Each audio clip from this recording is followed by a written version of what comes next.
Halo semuanya, selamat datang di video pembelajaran kami, yaitu pemecahan masalah dan pengambilan keputusan. Saya Sepia Madalena bersama Saya Muhammad Sayudin Al-Asyari dan Nia Marsida akan membahas materi mengenai pemecahan masalah dan pengambilan keputusan, yaitu dua keterampilan penting dalam kehidupan sehari-hari.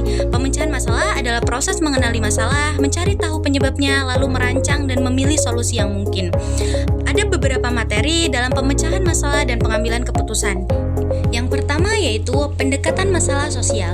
Pendekatan ini melibatkan proses sistematis untuk mengidentifikasi masalah, menganalisis penyebabnya, mengembangkan solusi alternatif, memilih solusi terbaik, serta mengevaluasi hasilnya. Biasanya mencakup langkah-langkah seperti identifikasi masalah, pencarian informasi, dan pelaksanaan tindakan sebagaimana dijelaskan oleh Newell and Simon tahun 1972 dalam kerangka pemrosesan informasi.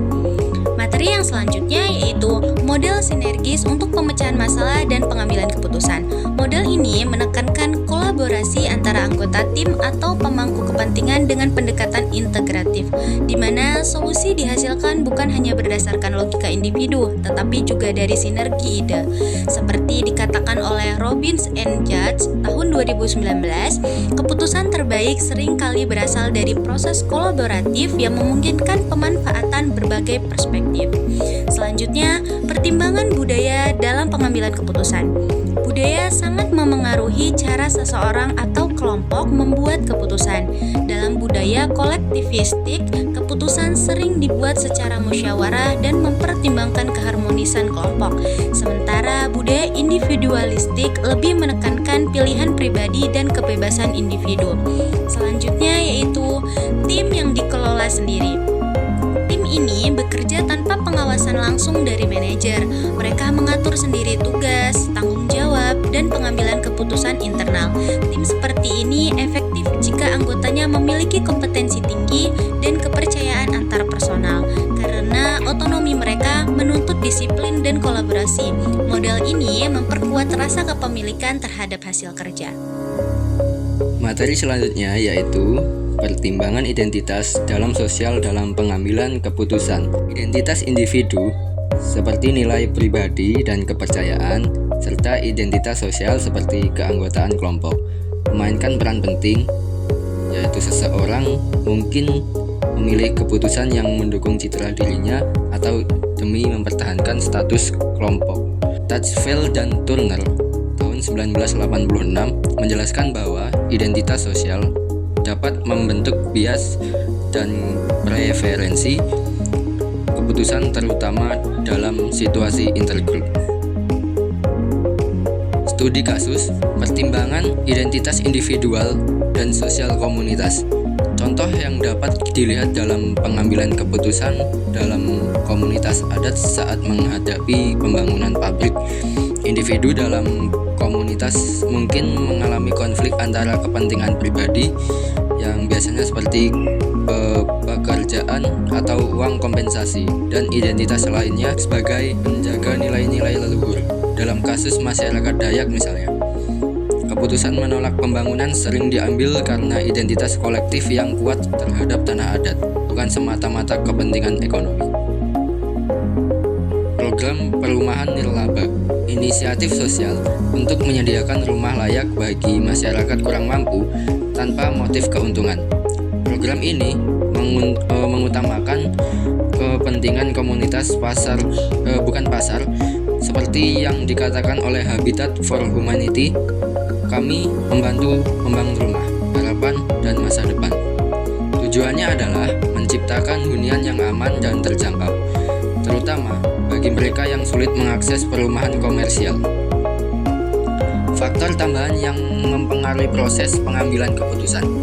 Proses pengambilan keputusan dipengaruhi oleh berbagai faktor tambahan, seperti keterbatasan dana, kebutuhan mendesak masyarakat, dan dukungan dari mitra.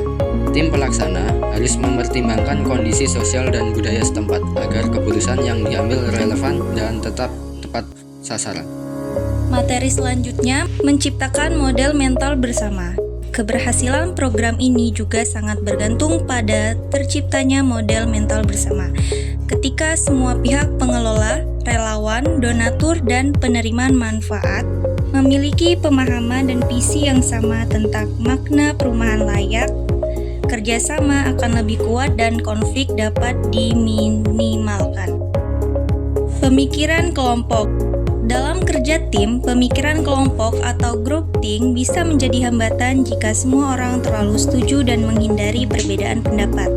Karena itu, penting untuk menciptakan ruang diskusi yang sehat agar berbagai sudut pandang tetap muncul dan menghasilkan solusi yang lebih baik. Selanjutnya, mengembangkan teknik pemecahan masalah dan pengambilan keputusan dalam tim. Pengembangan teknik pemecahan masalah dan pengambilan keputusan dalam tim menjadi kunci. Metode seperti diskusi terbuka, simulasi kebutuhan masyarakat, dan evaluasi dalam sosial sering digunakan untuk memastikan keputusan yang diambil tidak hanya efektif tetapi juga berkeadilan. Yang terakhir, tim virtual. Di tengah kemajuan teknologi, tim virtual juga menjadi bagian penting dalam program ini.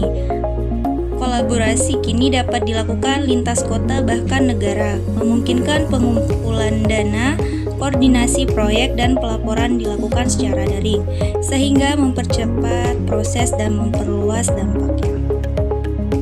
Jadi, kesimpulan dari materi yang kami paparkan adalah pengambilan keputusan dalam program sosial seperti perumahan nirlaba memerlukan pendekatan yang sistematis dan kontekstual.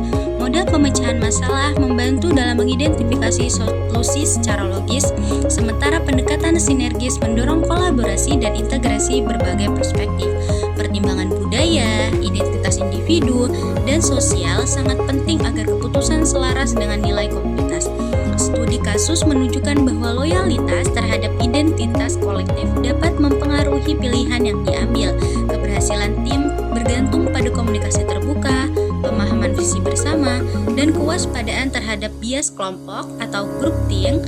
Teknologi juga berperan besar dalam memperluas jangkauan dan efisiensi kolaborasi lintas wilayah.